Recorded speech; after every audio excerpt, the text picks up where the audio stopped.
Hey, buddy, there's a march on. It's not that wide of a man. David? Yeah. Say hi to Maureen. Good morning, everyone. Who's happy to be here? All right, that's the spirit. So my name is Francisca Carranza, and I'm originally from Mexico.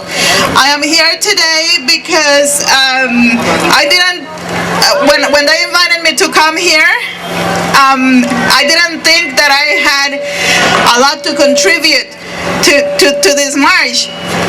And I'm going to say that in Spanish too. So, mi nombre es Francisca Carranza y mi país de origen es México. Y cuando me invitaron a venir a hablar aquí, yo pensé que yo no tenía mucho que contribuir a esta marcha. I didn't think of myself as a green person who cares for the environment, although I've been seeing the earth change, my world change a lot. Yo no pensaba que yo era una persona muy verde y que no estaba aportando mucho a los cambios ambientales, pero hasta que empecé a ver la Tierra, el planeta cambiar muchísimo. And so when I was born,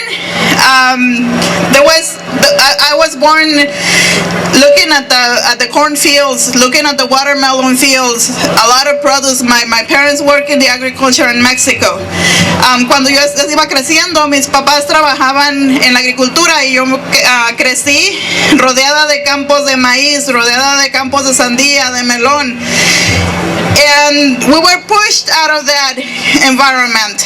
A nosotros nos empujaron fuera de ese ambiente. We were forced to move out of there because they destroyed those fields.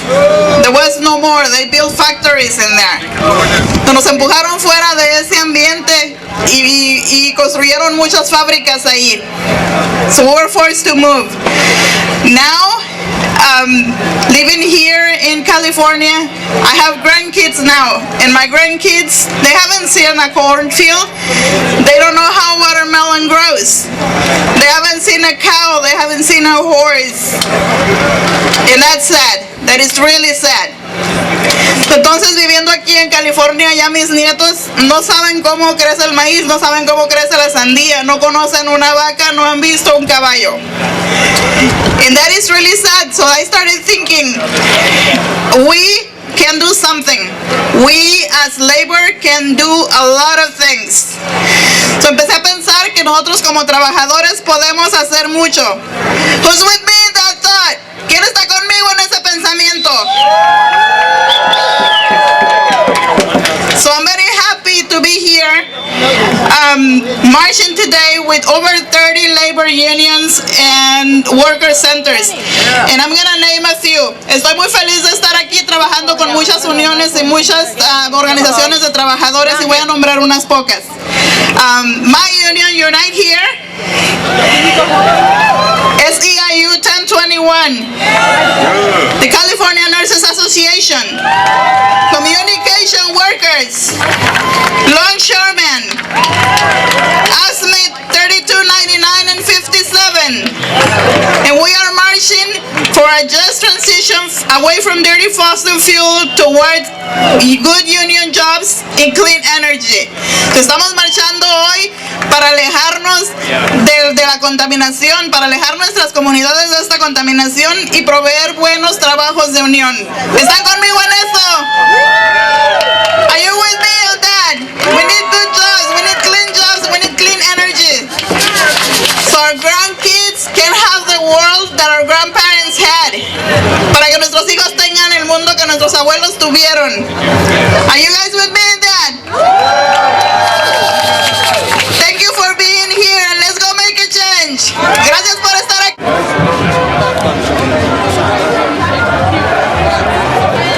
They sneer here today, and as a citizen, university professional technical employees. It's an affiliate of the Communication Workers of America. Climate change is not just everybody's issue, but it's critically a worker's issue. If you don't have an environment to work with, you don't have an economy. If you don't have an economy, you don't have jobs. It's as simple as that. You know, I mean, there is no more bread and butter jobs issue than dealing with climate change. It's as simple as that. So you don't think Chevron is looking out for our interests? Oh gosh, I can't even comment on that. Well, I mean, how do you think it's going to change? Because, I mean, these companies make money by selling more oil, selling more electricity. They're refining tar sands oil right here at Point Richmond. So, obviously, they're a key stakeholder in Keystone XL and the Alberta tar sands. I go with what Bill McKibben rightly points out is we can't keep taking fossil fuels out of the ground or wherever we get them. There's at least 5 times as many fossil fuels yet to be extracted to tip us over the balance point, which we've already surpassed anyway. We're at 400 parts per million and climbing. So, I mean, we got to keep the fossil fuels that are still there in the ground, and a key part of that is making Keystone XL and the Alberta tar sands a non-starter economically for these oil corporations. Well, you take away Keystone XL, you take away a key economic component that makes exploiting those tar sands viable for them. But do you think that the government, which is seems to be controlled by these oil companies and energy companies, is really going to say we're not going to take oil out of the ground? I mean, it sounds like, since that seems to be... 4 former heads of the EPA, all Republicans, going back 30 years, just wrote an editorial collectively to the New York Times, I think it was published yesterday, saying that climate change is unequivocally a must deal with, cut the BS issue. That's a good start, because obviously the pushback comes from politically that side of the equation, but frankly there's plenty of Democrats that aren't on board either. So what should the unions do? I mean, you say up the CWA or rank and file members. I mean, what should the labor movement do? The labor movement, some unions that are supporting this. Sure, the labor movement needs to recognize that, once again, if you don't have an economy because you don't have an environment, you don't have, well, I mean, it's simple. If you don't have an environment, you don't have an economy. If you don't have an economy, you don't have jobs. So there is no more sort of big picture jobs issue than dealing with climate change. It's the ultimate big picture. You got to, if we don't solve climate change, all the labor struggles that have happened and people think are going to continue to happen are going to be moot.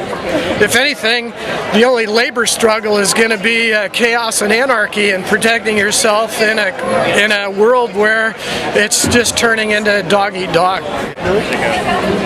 Well, the accident a year ago brought lots of patients. I'm a nurse, and it's really affected healthcare. We should take care of community so that we can prevent more people getting sick. And that's why we're here. Okay. Where are you in this at? I'm CPMC, California Pacific Medical.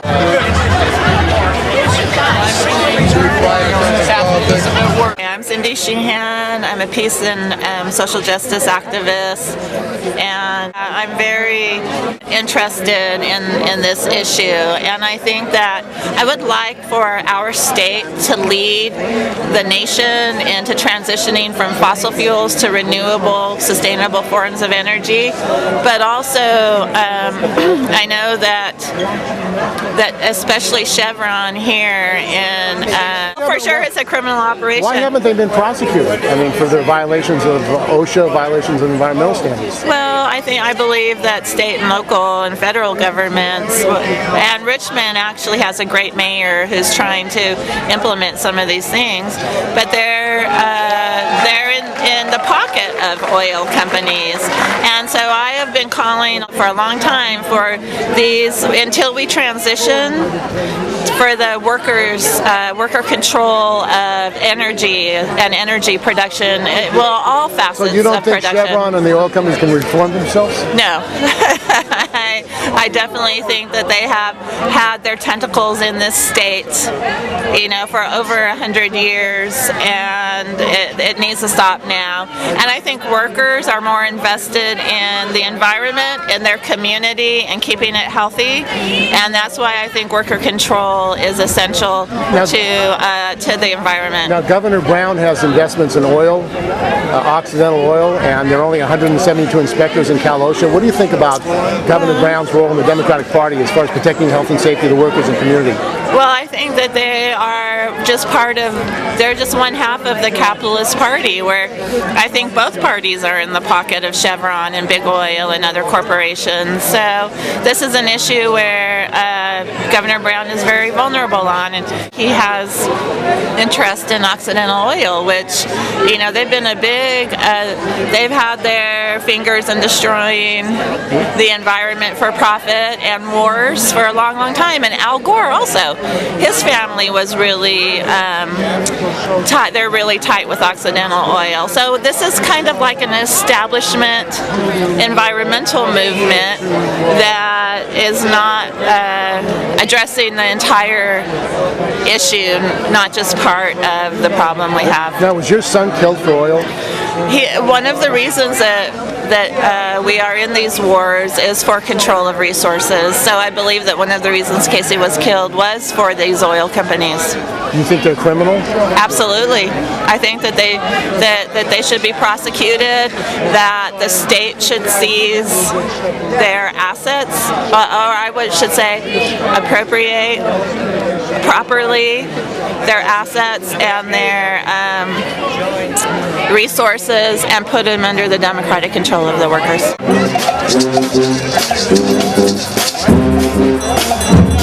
If we don't have a planet, there'll be no place to work. That's about it, really. What local? What chapter? Local 10 to 1. What chapter? A chapter is East Bay Regional Center, nonprofit. What do you think the union should do about the global situation? We were approached by this organization to help finance this march, and we contributed some money. I think getting the word out to our members is important. Like everybody else, the more we can share the word, the better. Any ways we can participate. I guess carpooling is a good place to start. What do you think about the upcoming BART strike? Everyone knows the boss's version. Greedy BART workers. That's not the version that we see. Our workers gave back a great deal over the last few years. Safety issues have been ignored. We have a right to participate. The BART workers have a right to benefit from this 25% increase in ridership. They have a huge surplus. Our workers should not be suffering and forced to take concessions when management is doing fine.